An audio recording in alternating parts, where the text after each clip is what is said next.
नमस्कार। महाराष्ट्र की राजनीति में आजकल एक काफी दिलचस्प तस्वीर दिख रही है। लगभग 2 दशक 20 साल हो गए। उसके बाद चचेरे भाई उद्धव ठाकरे और राज ठाकरे एक साथ आ रहे हैं और मुद्दा मुद्दा है राज्य की नई स्कूल भाषा नीति। इसके विरोध में दोनों ने, आप कह सकते हैं, हाथ मिलाया है। हमारे पास इस पर कुछ रिपोर्ट्स हैं, कुछ विश्लेषण हैं, तो आज इन्हीं के जरिए जरा गहराई से समझते हैं कि ये मिलन क्यों अहम है। इस नीति में ऐसा क्या है जिस पर इतना इतना बवाल है, और महाराष्ट्री सियासत के लिए इसके क्या मायने हो सकते हैं। आइए शुरू करते हैं। तो सबसे पहले हो क्या रहा है। ये खबर है कि लगभग 20 साल में पहली बार उद्धव ठाकरे, मतलब शिवसेना यूबीटी वाले, और एमएनएस के राज ठाकरे, ये दोनों 5 जुलाई को एक साथ विरोध प्रदर्शन कर रहे हैं। और वजह बताई जा रही है स्कूलों में हिंदी थोपा जाना, कथित तौर पर। हाँ बिल्कुल।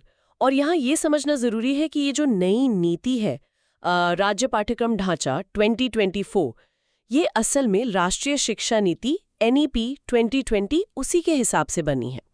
तो इसके मुताबिक क्या है कि मराठी और अंग्रेजी मीडियम जो स्कूल हैं, उनमें क्लास 1 से 5 तक हिंदी आमतौर पर तीसरी भाषा होगी। देखिए, मराठी तो खैर सभी स्कूलों में अनिवार्य है ही। हाँ, वो तो है। असल जो विवाद की जड़ है ना, वो है 20 छात्रों वाली शर्त। अच्छा, ये 20 छात्रों वाली शर्त ये क्या है, जरा समझाएंगी? हाँ, इसका मतलब ये है कि अगर किसी स्कूल में, किसी क्लास में बच्चों को हिंदी के अलावा कोई और भारतीय भाषा चुननी है तीसरी भाषा के तौर पर, तो कम से कम 20 छात्र होने चाहिए उस क्लास में जो वो भाषा लेना चाहें। अब आलोचक इसी पर सवाल उठा रहे हैं। उनका कहना है कि ये तो एक तरह से हिंदी को ही अनिवार्य बनाने जैसा है, मतलब पिछले दरवाजे से थोपना। ये तो वाकई दिलचस्प मोड़ है, खासकर अगर हम देखें कि हाल के चुनावों में दोनों ही ठाकरे गुटों को, मतलब, थोड़ी चुनौतियों का सामना करना पड़ा है।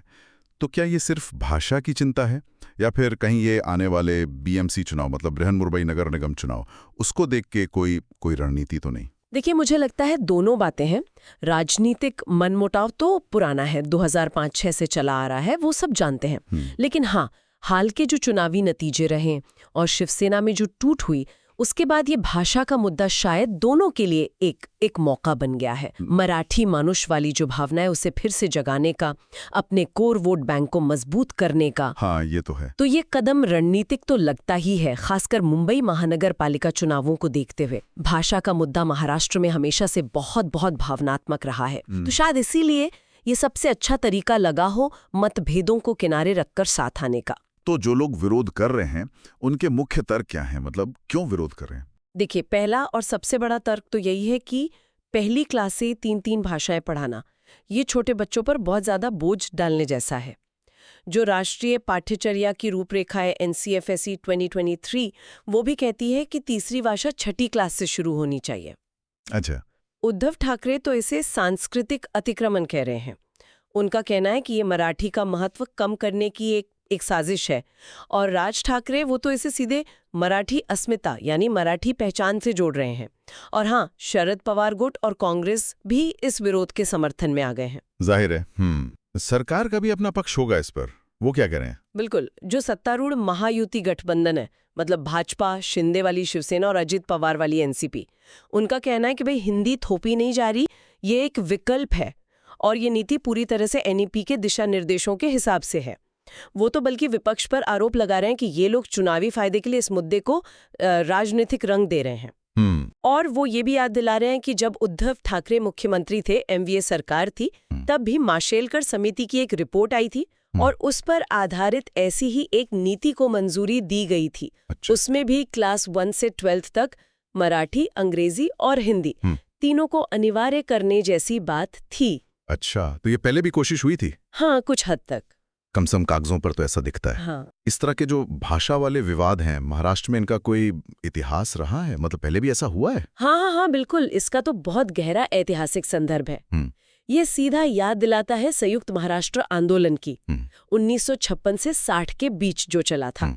वो आंदोलन मराठी भाषी लोगों के लिए एक अलग राज्य बनाने और मुंबई को उसकी राजधानी बनाने के लिए लड़ा गया था। तो भाषा का मुद्दा महाराष्ट्र में हमेशा से बहुत ही संवेदनशील और भावनात्मक रहा है। सही बात है। राज ठाकरे की पार्टी MNS, वो तो पहले भी भाषा को लेकर आंदोलन करती रही है। हालांकि पहले उनका निशाना अक्सर प्रवासी होते थे। इस बार का जो विरोध है वो सीधा स्कूलों में हिंदी भाषा को लेकर है। तो ये दिखाता है कि ठाकरे ब्रांड की राजनीति और ये जो मराठी अस्मिता का मुद्दा है वो आज भी कितना कितना जिंदा है।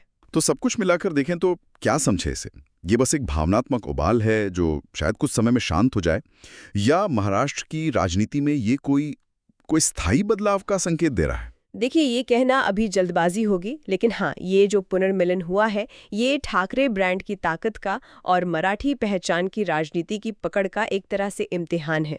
इसका असर आने वाले चुनावों पर तो पड़ेगा ही, खासकर बीएमसी चुनावों पर, ये तो तय है। और साथ ही ये एक बड़ी तस्वीर भी दिखाता है कि कैसे राष्ट्रीय स्तर पर जो नीतियां बनती हैं और राज्यों की अपनी जो भाषाई पहचान और उम्मीदें होती हैं उनके बीच एक तनाव हमेशा बना रहता है। बिल्कुल। और शायद श्रोताओं के लिए भी सोचने की बात यही है कि क्या ये जो भाषा से जुड़ी नीतियां होती हैं, ये सिर्फ शिक्षा में सुधार का मामला होती हैं, या फिर अक्सर, खासकर भारत जैसे इतने विविध देश में, ये कहीं गहरे सांस्कृतिक और राजनीतिक संघर्षों का आईना बन जाती हैं? इस पर जरूर सोचिएगा।